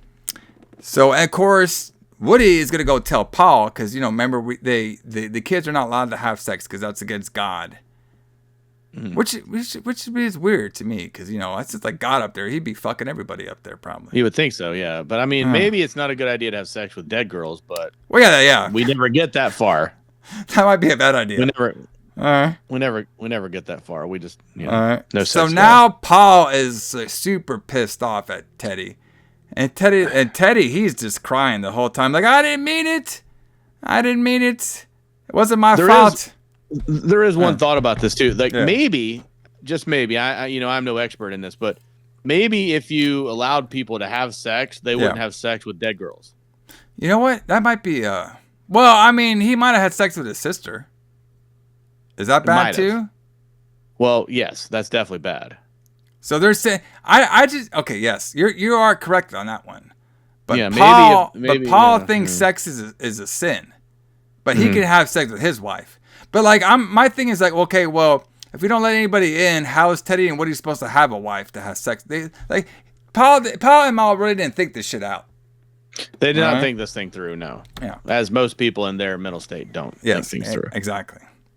They're like, well, they'll just be asexual their whole life. I guess. That's yeah, sure. Okay. So now Paul is all pissed off at Teddy, so he starts lashing him. Okay. And then with a stick. All right. And while this is all happening, Cynthia's there. And now she starts liking everything. Yeah, this is where you can tell Cynthia like joins the crazy family. She kind of like joins the crazy family because they all talk about like penance and stuff. That's all like penance and everything. And Cynthia, and I couldn't tell at first if she was faking it to stay alive or she actually got because of her mental state, because she was just in a asylum and all kinds of stuff before this movie. Yeah. And everything going down, everybody's dead. So it was like, okay, well, I might as well join the freaking freaky cult. In this very scene, I thought that she had finally just like lost her mind. But then in a scene that's coming up later, she kind of looked like she was faking it. So, up until the end, I wasn't really sure. I'm going to guess that she just lost her mind here and she just joined the cult. But then when she sees the baby, that's when she kind of like snaps back into killer mode. Mm-hmm. Okay. So now, all right, so Teddy, he gets his lashing and stuff. And they basically were saying everything in the name of God. And that's when Cynthia was all like, in the name of God, in the name of God. So now they start dressing up Cynthia like Fanny. So they basically look alike. Okay. Yeah. And they both eat cake and they all sing happy birthday to Fanny. And they're all like some big, lovey, crazy family now. Yes. And this is when Fanny, like Cynthia, she's all about it now. And this, that's why I said I liked her character, because you don't know if she's actually faking it or she actually like, maybe she liked this. You know what I mean? Maybe it's just something that this kind of lifestyle was good for her to help out her trauma. You know what I mean? Maybe. So now Paul basically calls Teddy fat, which I thought was pretty funny. The guys leave now, and now the girls stay, and then Fanny and Cynthia, they want to go. Cynthia wants to see her surprise, basically. Okay, so they go to the basement. Okay, and this part I thought was fucked up, but I thought was like very interesting. So Cynthia's surprise is she is now indoctrinated into the family, the mom, Paul, Teddy, Woody, and Fanny. Family now. So they go downstairs and like, hey, surprise, here's all your dead friends hanging up in the basement. They're all dead. Yeah. Plus a bunch of other dead bodies that we hear the stories about. Bunch of other dead bodies. So at first, Cynthia's face is all like, oh shit. And then she starts smiling. And I'm like, I kind of like I said, this girl was the best written person in this film. Cynthia was. For sure, yeah. Because, like, what would you do in that situation? You can't be like, oh, what the fuck, you crazy people? No, you got to be like, oh, shit, this is the best thing ever, to hide it. You know what I mean? Yeah. So in this scene, I thought, okay, she's faking it to try and fit in and survive. Yeah. So now they start talking about some of the dead bodies. All right? Mm-hmm. And they said, like, oh, yeah, that one over there. He tried to come here fishing and bring all his fishing buddies, so we had to take care of him really quickly. Yeah, because God hates fishing. Yeah. Well, the big thing we're noticing is they don't want anybody on their island because they don't want to be poisoned by the new technology out here and stuff. Right. So they basically killed a bunch of people who would come on to their island. You know what I mean? Like they had like a couple come on there, they killed them. They had one person that was stranded. They would kill him too. So one of them was named Doc Brown. All right. Yeah, like from Back to the Future. Yeah, there you go. All right. All right. So now, so now Cynthia asked them. She's like basically like them now. Like she's like fully indoctrinated to be like them. Mm. So now Cynthia's like, hey, because now Cynthia's back with Fanny in that room. She's like, hey, we should dress up your baby. All right, Fanny's like, oh, that's great. But before we do that, I gotta wash it. I gotta wash my mummified baby. How does that work? Yeah, and then Cynthia's gonna get all triggered. So Cynthia now, so basically, Fanny brings like this bucket thing, which I don't remember what it was called. She had a name for it. And she puts the bucket down, she puts the water, but then Cynthia started having a flashback of the baby drowning. Well, she's not putting real water in it. She's pretending to put water in it. Yeah. So now, So now Cynthia's like, put my baby down. And she's like, they ain't your baby. So then they have no shit, brother. They have a tug of war with the mummified baby. Yeah. And then the head falls off. And I was like, oh shit, we're getting dark over here again.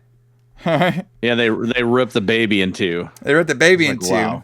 And then Cynthia grabs the tub, all right, and starts beating the shit out of Fanny. All right? With the tub. The tub, brother. You ever beat anybody with a tub before? Well, only a time a or two. Bucket They tub? all deserved it. That's true. Yeah. That's true. Maybe that's what happened to Paul. You know what I mean? They got at the bar fight. He used the tub by a bucket. Yeah, bucket. Got hit by a bucket. Yeah. All right, so now we're getting some. Now we're getting the fucking I spit on your grave revenge killer now, Cynthia. Okay, so basically she beats the hell out of Fanny. All right. Then she goes finds I believe it's Woody. Okay. Mm-hmm. No. And then she goes to Ma. All right. And Ma tells Teddy to go get the yarn. Okay. Cynthia then shows up right in front of Ma. Ma's like, hey, what the hell are you doing? She takes the needles and she stabs Ma with the needles. So there goes Ma. Okay. Teddy now sees, his mom being stabbed. And now Cynthia has now turned into Silent Night, Deadly Night, Billy.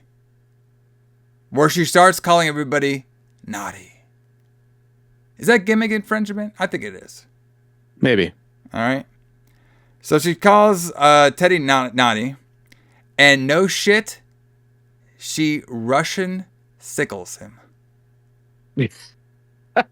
I was like, yes, the Russian sickle is back. She hits him with the Russian sickle. Our boy Nikita Koloff would be super proud of this moment. All right. We haven't seen a Russian sickle in a while, huh? No, somebody should bring that back. Yeah. You know what I mean? We need Russian. We need a Russian wrestler. All right. So now, Cynthia, she's gonna go look for Paul. Okay. And okay, by the way, also Woody, he got killed too. He got killed by that same statue that Jeff died to. So basically, Cynthia calls him naughty too and stabs his ass, or not his ass, but his face and everything. All right, Paul sees dead Ma. Okay, and he sees dead Ma and Ted. And I thought this part was pretty funny, pretty genius too. So Paul very slowly, it's like half the movie, goes down to Fanny's room, and he sees Woody, Fanny, and Cynthia all laid out. So our girl Cynthia's, bro, this girl is fucking. What is she? From all her, I guess she became like some sort of like great hidden villain, or what? Apparently, so. Not villain, but a great hidden like assassin.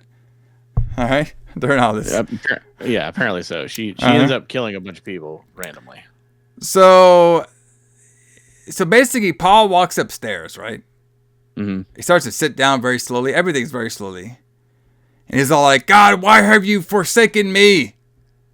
And then no shit, he was like, oh, Fanny. He only cared about Fanny dying. Oh, Fanny. All right. And then now he goes outside. He's like, I need to talk to God. If I may. This is crazy. But yeah, go ahead. Let me take a little swig before I do this one. All right.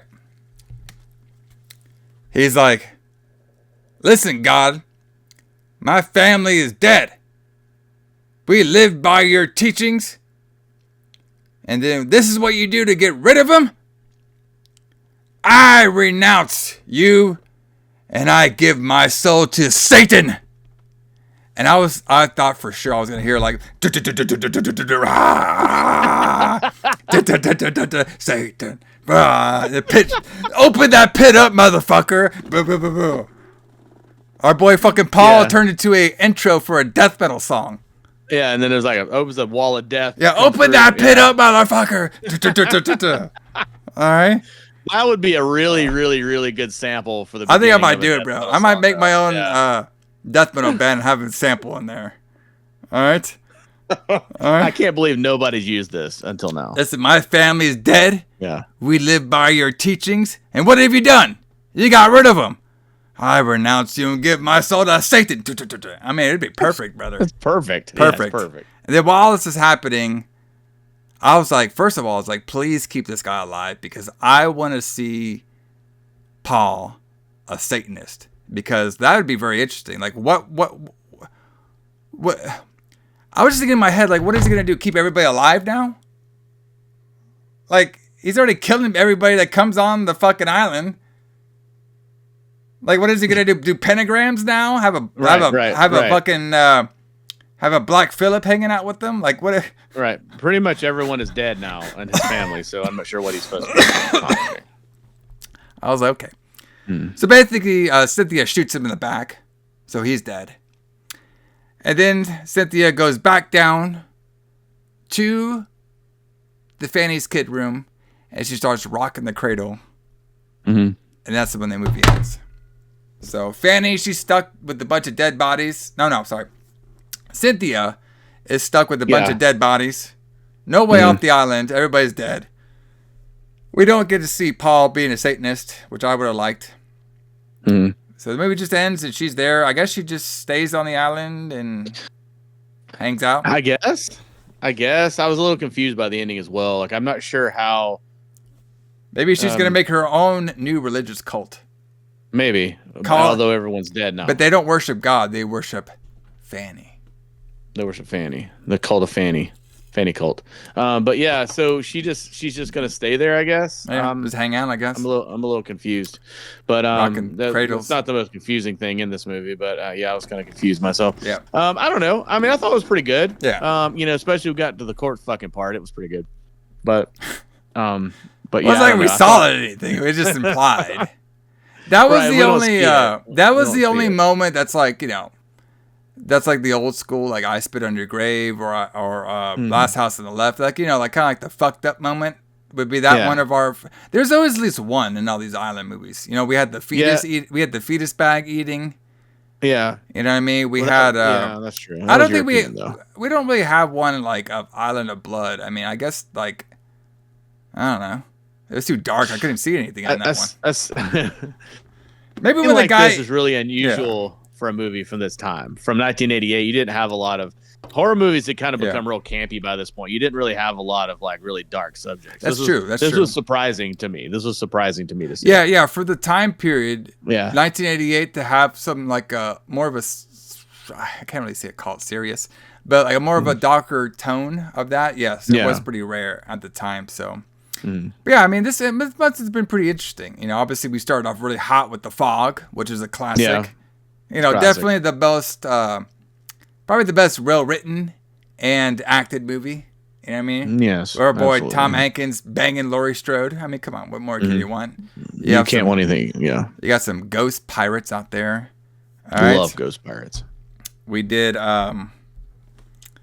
obviously we did the well, I called it the fetus bag one. Anthropophagus. Anthropophagus. Okay. Yeah. And I thought that one was okay. Very slow build to that one. Island of Blood, I thought that one totally sucked because I couldn't see everything going on at all. Yeah, that's pretty bad. All right. Beyond Evil. If you want evil, that's more than evil, it's beyond. It's beyond evil. It's the only thing that was beyond was seeing John Saxon without his shirt on 3 times. Yes, that was beyond. It's so beyond evil. If y'all like to talk like this. If y'all like stuff that sounds like that. That's so terrifying. This is scares me. Scares me when you do that. I'm already scared. If y'all like, and then we had this one with the religious cult of Paul being the righteous man, taking his family to religious heights and then renouncing him for Satan.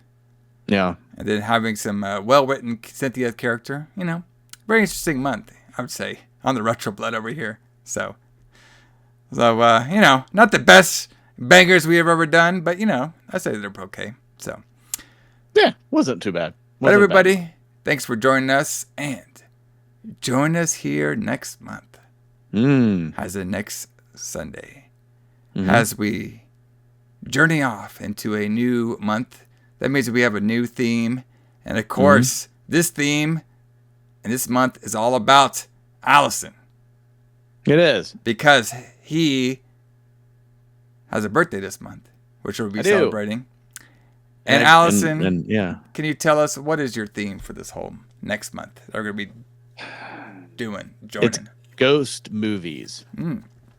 I've wanted to do ghost movies for a long time. 1980s ghost movies, man. Yeah, 1980s ghost movies. And we've talked about one of the movies that we've talked about doing since the show started. Yeah. We're going to finally get to it. But we're going to start off with the classic from, I believe, 1988, Lady in White. Lady in the White. Yeah. PG-13 ghost movie. Should be interesting. Yeah. So it's not a rated R one, but it's a good movie. I've seen it before. Yeah, I heard it has a good story too. It does. So we can find it on Tubi, but you can only find it for a little bit because apparently it's getting off Tubi. Yeah. Pretty soon. Well, we'll watch it today or tomorrow. We'll have enough time to watch it and review it for y'all. But go check it out. Lady in the White. That's what we're going to be doing here next week. Of course, like you said, we're going to be doing Ghost. And we'll give you the full schedule here next week. All right? Tell you about all the stuff we got going on. But everybody, thanks for joining us here on the Retro Blood. Checking us out on all the podcast platforms. Apple, Spotify, Amazon, whatever one you all listen to on here. Whichever one you like. And whatever one you all listen on here, if you give us a rating and a 5-star, I will read your review live on the air. Oh, that's going to be great. All right. And of course, for all of our YouTube listeners, thank you all for coming on here. Like and subscribe to the Retro Blood. You know what I mean? We give out as much content as we can. Pretty soon we'll be doing some Lights Out one too. So everybody who's new, Lights time Out for that. Yeah, everybody who's new to the podcast on here, Lights Out is basically that me and Alison, we get out of the 80s and we talk about whatever. It could be. Yeah, there's no rules. No rules, man. We just go on here. We don't even do that much research. We just talk about what's on in our heads and it's stuff. It's a different kind of show where it usually involves drinking and drinking and talking, just normal conversation. We don't have like a format for that one. We just kind of go on here and talk about the subjects and stuff. It can be 10 minutes. It can be 3 hours. Yeah, we have a couple good ones. We did that one last year about Amityville, the Amityville stories. Yeah. Those were good ones. We always do our yearly Halloween Havocs. We did one Lights Out. Yeah, we have one about Eli Ross Thanksgiving. So we've done a ton of Lights Out over there. So we're going to start doing some more of those. But like I said, everybody on the YouTube, like and subscribe to the Retro Blood. Yeah. Comment. The cult. Tell us if we're doing good. Tell us if we suck. We don't care. We like all kinds of comments. Tell us if we missed anything. Maybe we were wrong about Paul. Maybe he was the best character. Tell us that. Yeah, maybe we didn't understand the movie at all, which has happened before. What's happened before? Explain to us what's actually the movie's actually about. We got too drunk. Yeah. All right. And if we shit on your favorite movie, please let us know. It happens, man. Yeah, if your favorite movie is Island of Blood, first of all, golly, you must be sheltered. There's no way that piece of junk could be your favorite movie. All right. But if it is, write us and let us know. So, but Alison, for all of our podcast listeners, what Depeche Mode song do you want to have them all listen to? Let's listen to Blasphemous Rumors. Oh, Blasphemous Rumors. It kind of goes along with this movie. It does. So Blasphemous Rumors goes along with that. I guarantee you, if Paul actually became a Satanist like he said he was, on his record player, he probably would be jamming that song right now. Yep. I don't want to start any blasphemous rumors, but I think that God's got a sick sense of humor. So yeah, yes. I think he's perfectly. doing it. So, but everybody, thanks for joining us. Like I said, check us out here next week as we start off a new month here on the Retro Blood, talking about Ghost of 1980s horror movies. Starting off with Lady in White, J.H. Alison, James Kline. We'll see y'all later. See you guys. Signing off.